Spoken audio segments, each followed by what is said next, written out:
Sa lain pang balita mga higala, Eastern Visayas Medical Center nanawagan og suporta gikan sa mga primary care facilities. Dugang detalye niini atong masayran kauban si Gludi Kayuda.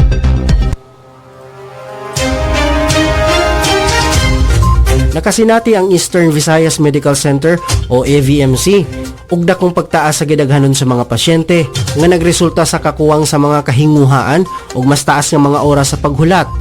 Ang ospital nga adunay 629 ka mga higdaanan apan nag-atiman og kapin usa ka libo ka mga pasyente kada adlaw, nag-auhag sa mga primary care facilities ug lokal nga mga kaabag sa panglawas nga dumalaon ang mga yanong kaso aron maibanan ang pressure.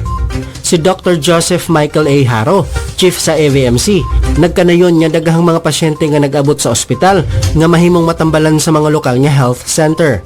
Si Dr. Randy Saavedra, ang pangulo sa Public Health Department sa AVMC, nagkanayon nga ang isyu gipataas na sa Department of Health uban sa mga inisyal nga panaghisgot nga nagpunting sa kakulang sa mga epiko ug mga kawani sa mga lokal nga health station isip mga rason sa pagpa-refer sa mga dagkong mga pasilidad. Aron matubag ang pagdagsang, ang EVMC naghangyogo sa kagipalig-on nga sistema sa pagpa-refer ug nagpasiugda sa kamahinungdanon sa pagpamuhunan sa mga primary ug preventive care. Ang ospital nagpaubos usab sa pagpalapad ug pagpaayo uban sa mga pamuhunan niya sa 150 milyones ka pesos sa mga medical equipment ug kapin sa 2 ka bilyones ka pesos sa infrastruktura, lakip na ang pagdugang sa kapasidad sa higdaanan ngadto sa 1,500 sa umaabot nga tuig. Kini si Glody Kayunda, Kalambuan News. Daghang salamat Gludi Kayunda. Galang sa tumamahinong danong pahibalo mga higala. Alang sa mga sa tanang interesado nga magpa-rehab sa Community-Based Drug Rehabilitation Program kon CBDRP. Ako malikon, alang sa mga interesado nga magpa-rehab ubos sa Community-Based Drug Rehabilitation Program kon CBDRP. Oo, lapot na nini mga higala ang examination o drug dependency examination o CBDRP orientation. Balikon na labot na nini ang drug dependency examination o CBDRP orientation.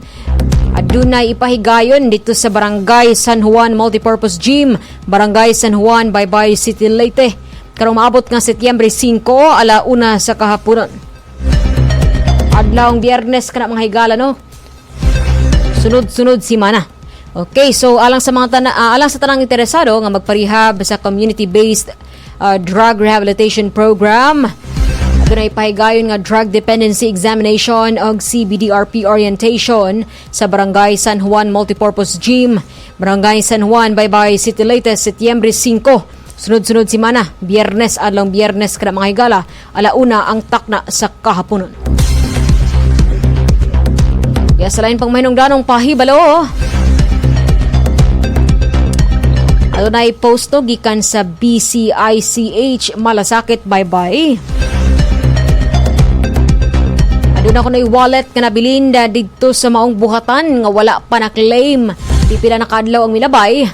Unya indigent na senior citizen ang naasya giubanan nga senior pod nagpataod og catheter no sa mismong buhatan BCICH Malasakit, Baybay. Adunay wallet nga nahibilin sa maong buhatan mga higala.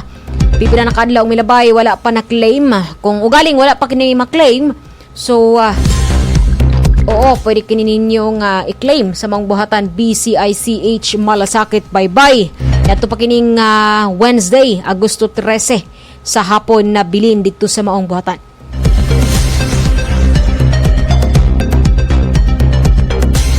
Lain pang minungdanong pahibalo alang sa ubos o parte no sa mga mahinungdanong kalihukan nga gipahigayon o ipahigayon sa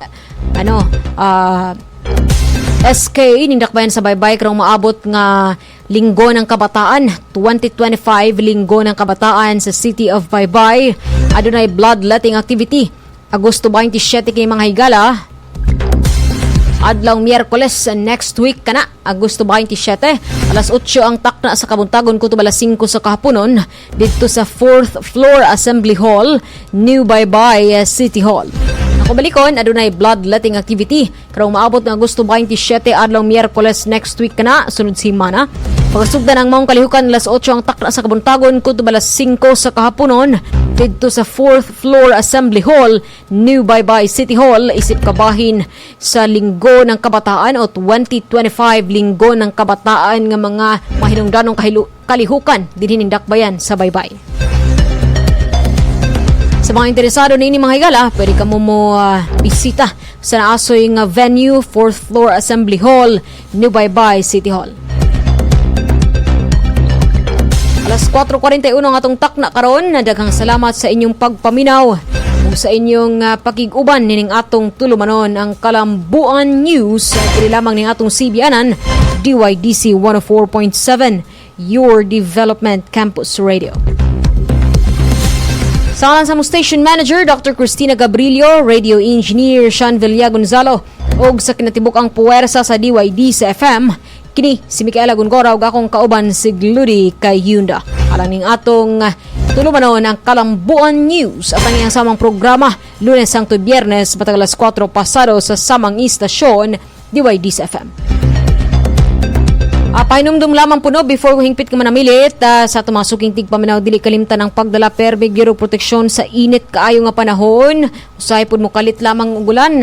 Always bring with you sa inyong mga payong tubig nga tumbler, tubig no ug guban pang mga essentials.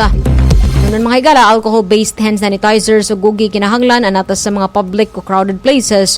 Magsulob kayo og face mask para protektado ang atong pamilya ingon man ang atong kaugalingon.